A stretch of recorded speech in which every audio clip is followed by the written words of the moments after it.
Hi, I'm John with Let's Go Now Adventures.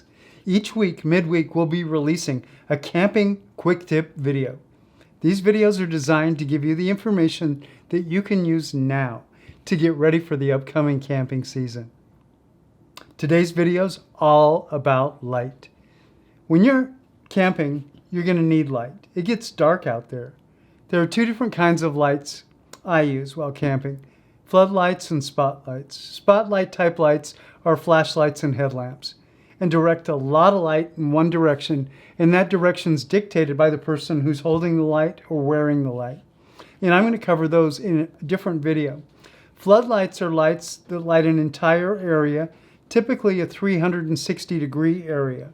Camping lanterns are flood-style lights and are the topic of today's video. I'm going to try and squeeze everything you need to know about lanterns into just a few minutes. So let's get started. Let's break down the different types of lanterns by what powers them. There are gas-powered lanterns, both liquid gas, think Coleman fuel, and propane. The gas lights are the brightest of the bunch, and they can light an entire campsite. However, they're on the heavier and larger side of lanterns I'll be covering today, and they require maintenance. One other thing is they're a bit fragile. They have glass parts, and the mantle, the part that actually illuminates, those can break easily. One other thing with gas-powered lanterns is do not use those lanterns in enclosed spaces like a tent. The second type of lantern is a battery-powered lantern. There are two types of these. The first runs on regular batteries, the kind you buy at the store, and lanterns that use rechargeable batteries.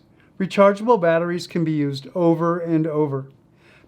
Battery-powered lanterns vary widely in the amount of light that they put out. You can get battery-powered lights that put out as much light as the gas-powered versions, and these lanterns will be just as big and just as heavy as those gas lanterns. Battery lanterns can also be quite small and can run off of the tiniest button cells. To loosely generalize this type of lantern, the more the battery, the bigger the battery, the brighter the light. These lights can be used anywhere you need them. I'll talk about how to measure and compare the brightness of two different lanterns in just a minute. With the advances in LED technology, look for lanterns that use LEDs. They use less power and are just as bright, if not brighter, than their bulb counterparts. The third type of lantern is a type of rechargeable battery lantern, but it's unique because you recharge the lantern from the power of the sun each day. Solar lanterns are a nice hybrid lantern with the following advantages. You're not using and then throwing away regular batteries. They're low maintenance and often have a USB port that you can use to power your cell phone or other device. These lanterns can be charged from the sun, but they can also be charged from a wall socket, just like you would do your cell phone. These lanterns are going to cost a little bit more at the time of purchase, but they'll save you money in the long run because you're not buying batteries.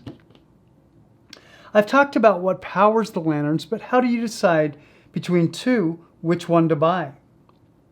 And my thinking is it's very dark when you're camping and you can never have too much light.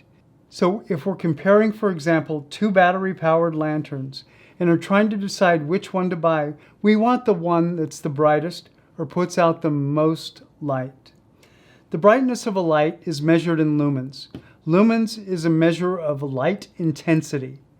This is a less than perfect way to measure the light brightness, but it's a place we can start and a way we can measure against one lantern to the other. So look for their lumen value when you're shopping for a lantern. You'll need about 100 to 300 lumens to light up a tent. You'll need about 300 to 500 lumens to light an entire area of a campsite, like a kitchen area or the table. But you might need 1,000 lumens or more to light an entire campsite. There are other factors like the diffusion of a lantern's lens or the shape of a lantern's reflectors that affect the quality of a lantern's brightness, but lumens is a great place to start. I camp with 4 types of lanterns. I have a gas-powered lantern. I keep 2 types of battery-powered lanterns. One big one that uses 6 D-cell batteries and can light the entire campsite, and 2 small ones that use 3 AA batteries each, one in the kitchen, and I keep one where we store all of our gear. In the tent, we use a light fan combo. This puts out enough light to see, but not too much.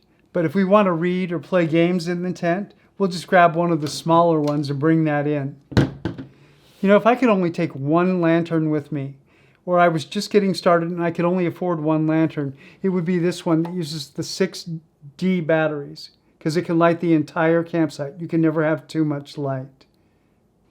But if I could take two, I would take the solar-powered lantern as my go-to lantern, and then I would use the D-cell lantern as the second lantern or as a backup lantern. Whether you're a seasoned camper or you're just getting started, you're going to need light. And a good lantern is a must. A lantern won't take the place of a flashlight or headlamp. Those are used differently, and I'll cover those in an upcoming video. Now you have more information so you can make the best decision on what lantern will work the best for you. What I've done though, down in the description below, I've included the links to the lanterns that I use every time I go camping, and you'll find those down in the description. Keep watching for more camping quick tips. You know, click on the subscribe button and the little bell that's right next to it. That way you'll be notified when we release each of these camping videos. Have a bright and safe camp, and I'll see you on the next adventure.